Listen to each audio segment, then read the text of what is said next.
함께 읽는 신약 성경 17일차. 성경을 읽기 전에 드리는 기도. 말씀은 바로 내 곁에 있고 내 입에 있고 내 마음에 있다. 주님, 성령의 빛으로 저희 눈을 여시어 주님의 길을 보게 하시고 저희 귀를 여시어 생명의 말씀을 듣게 하소서. 아멘.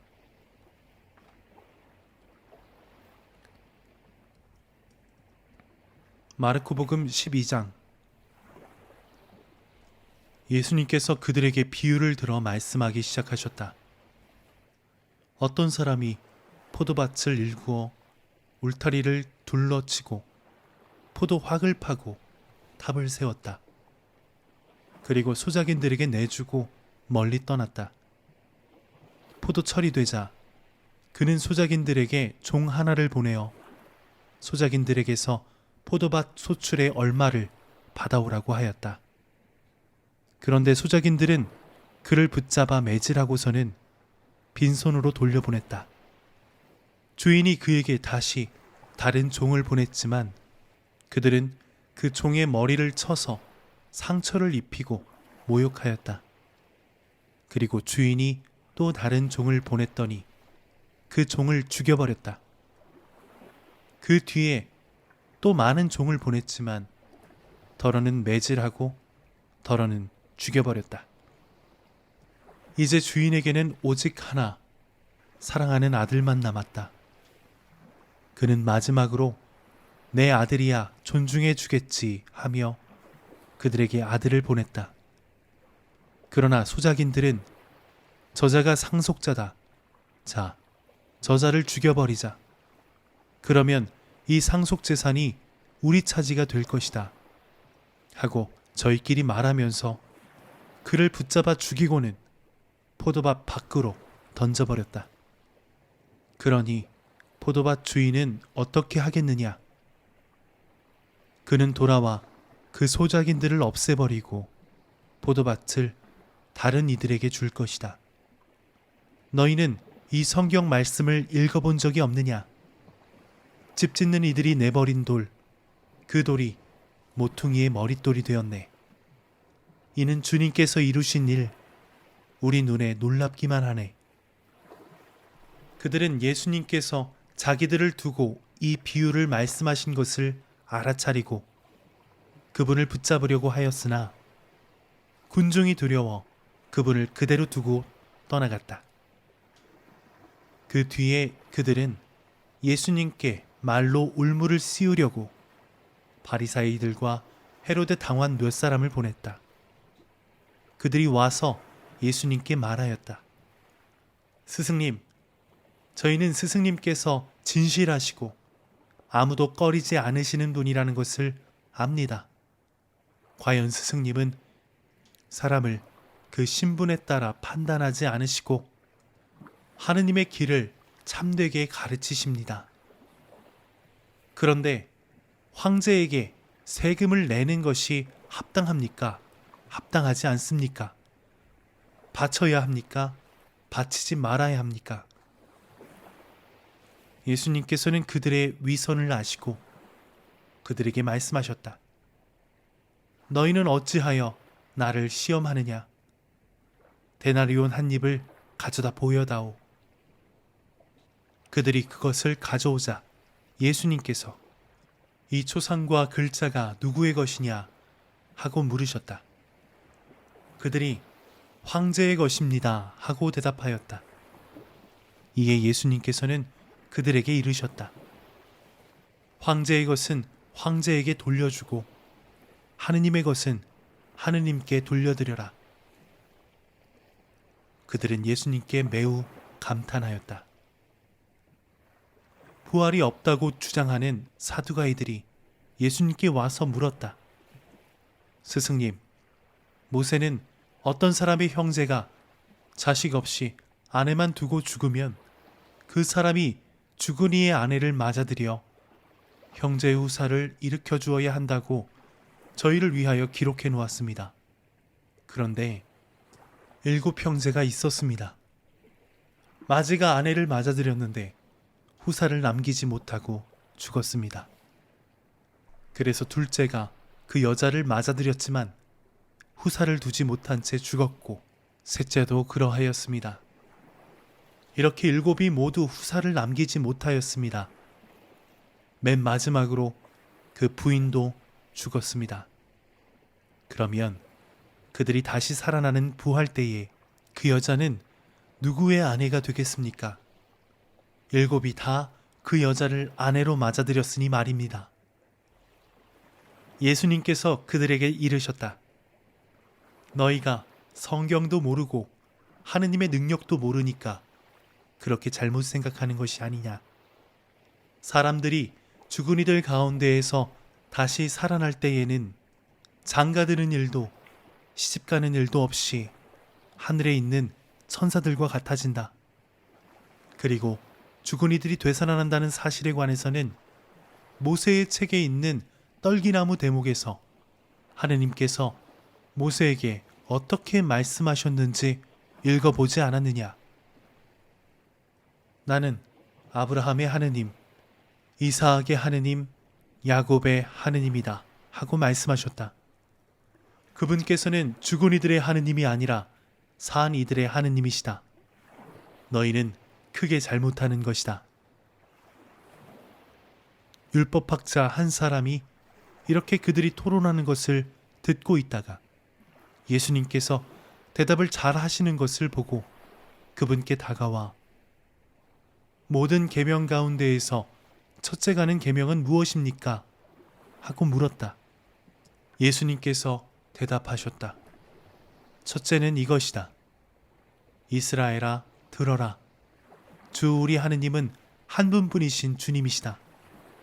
그러므로 너는 마음을 다하고 목숨을 다하고 정신을 다하고 힘을 다하여 주 너의 하느님을 사랑해야 한다. 둘째는 이것이다. 내 이웃을 너 자신처럼 사랑해야 한다. 이보다 더 큰 계명은 없다. 그러자 율법학자가 예수님께 말하였다. 훌륭하십니다, 스승님. 그분은 한 분뿐이시고 그 밖에 다른 이가 없다 하시니 과연 옳은 말씀이십니다. 마음을 다하고 생각을 다하고 힘을 다하여 그분을 사랑하는 것과 이웃을 자기 자신처럼 사랑하는 것이 모든 번제물과 희생 제물보다 낫습니다.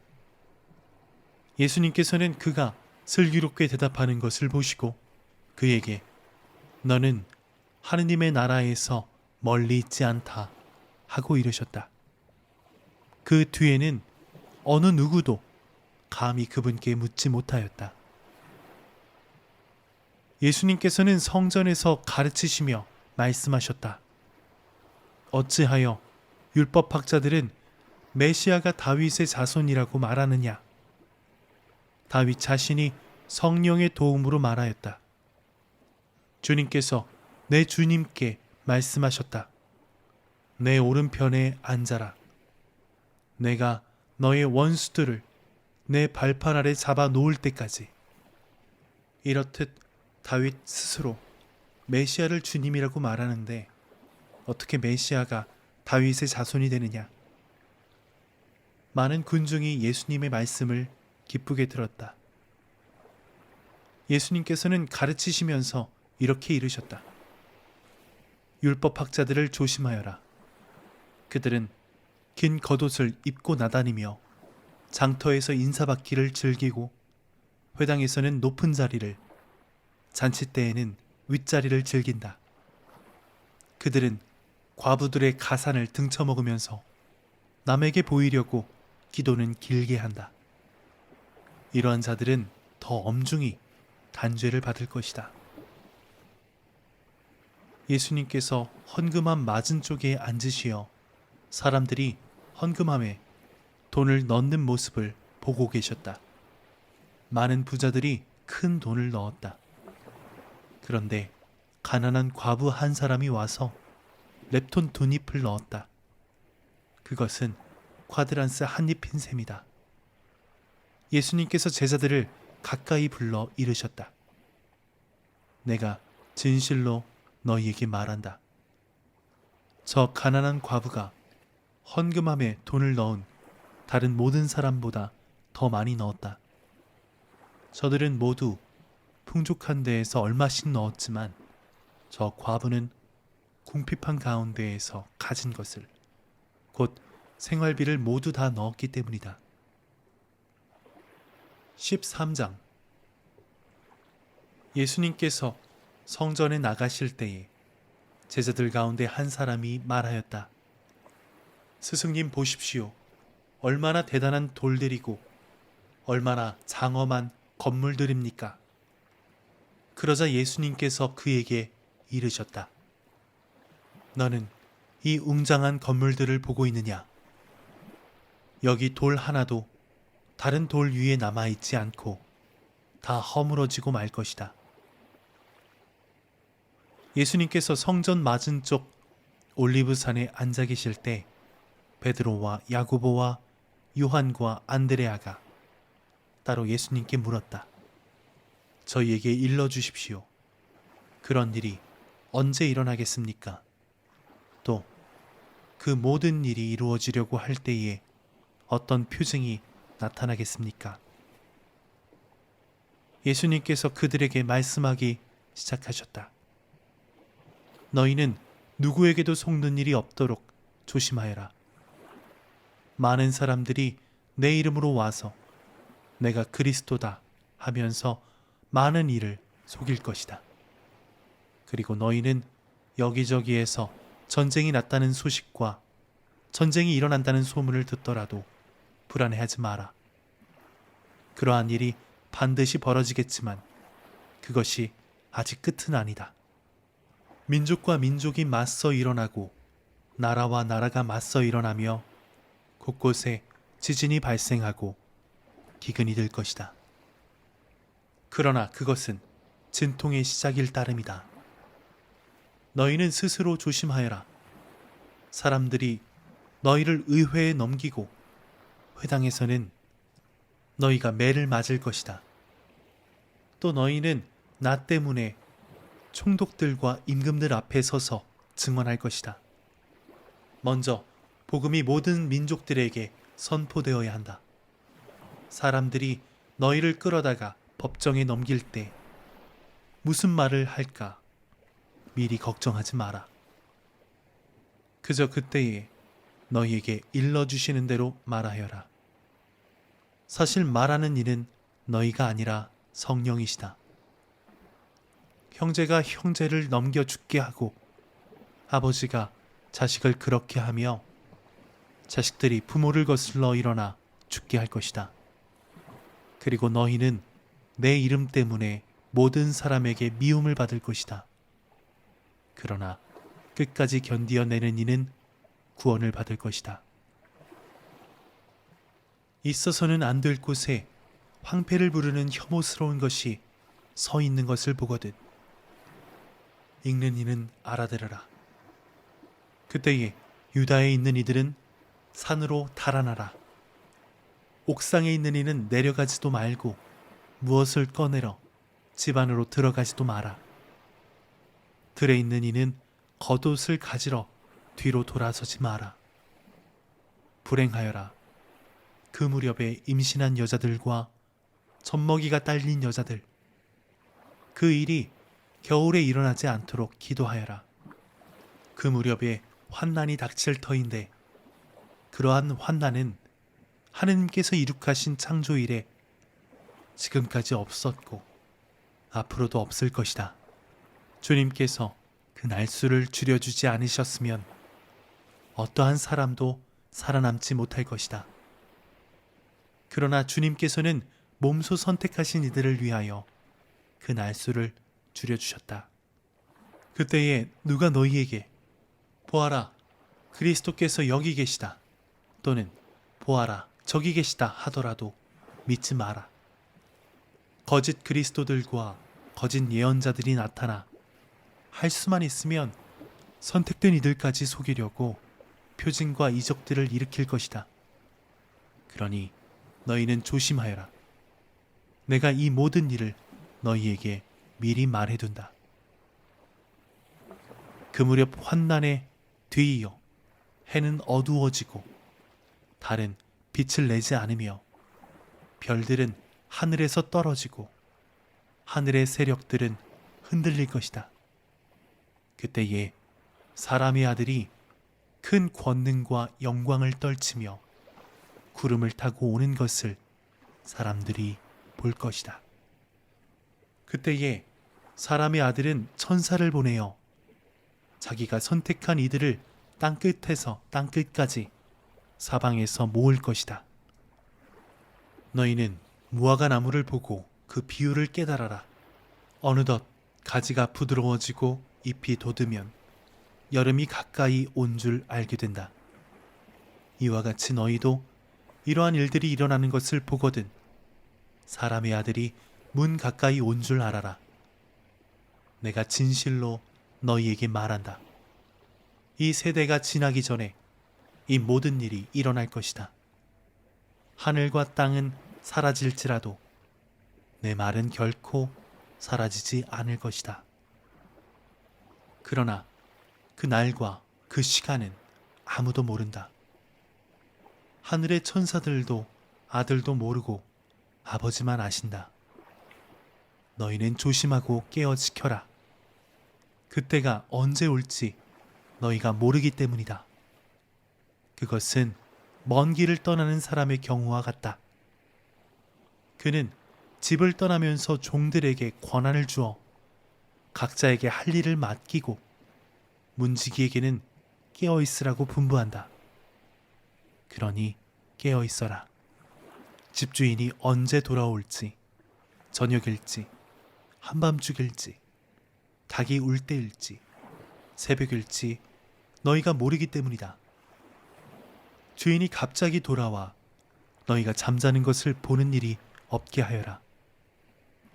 내가 너희에게 하는 이 말은 모든 사람에게 하는 말이다. 깨어 있어라. 시편 17편. 주님, 의로운 사연을 들어보소서. 제 부르짖음을 귀여겨 들으소서. 거짓 없는 입술로 드리는 제 기도에 귀 기울여 주소서. 당신 앞에 저에게 승소 판결이 내려지게 하소서. 당신 눈으로 올바른 것을 보아주소서. 당신께서 제 마음을 시험하시고 밤중에도 캐어보시며 저를 달구어 보셔도 부정을 찾지 못하시리이다. 저의 입은 사람들이 하는 것처럼 하지 않고 저는 당신 입술에서 나온 말씀에 주의를 기울였습니다. 계명의 길을 저는 꿋꿋이 걷고 당신 길에서 제 발걸음 비틀거리지 않았습니다. 하느님, 당신께서 제게 응답해 주시겠기에 제가 당신께 부르짖습니다. 당신의 귀를 기울이시어 제 말씀을 들어주소서. 당신 자애의 기적을 베푸소서. 당신 오른쪽으로 피신하는 이들을 적에게서 구해주시는 분이시여. 당신 눈동자처럼 저를 보호하소서. 당신 날개 그늘에 저를 숨겨주소서. 저를 억누르는 악인들에게서, 저를 미친 듯 애워싼 원수들에게서, 그들의 마음은 비계로 닫혀 있고 그들의 입은 오만을 내뿜습니다. 그들은 이제 달려들어 저를 둘러싸고서 땅바닥에 넘어뜨리려 노려봅니다. 으슥한 곳에 도살인 힘센 사자 같습니다. 주님, 일어나소서. 다가가 그를 내던지소서. 악인에게서 제 영혼을 당신 칼로 구해주소서. 주님, 당신의 손으로 저 사내들에게서, 세상살이를 제 몫으로 삼는 사내들에게서 저를 구해주소서. 당신께서 숨겨놓으신 벌로 그들의 배를 채우시어 아들들도 배불리고 나머지는 자기네 어린 것들에게 물려주게 하소서. 저는 의로움으로 당신 얼굴을 뵙고 깨어날 때 당신 모습으로 흡족하리이다.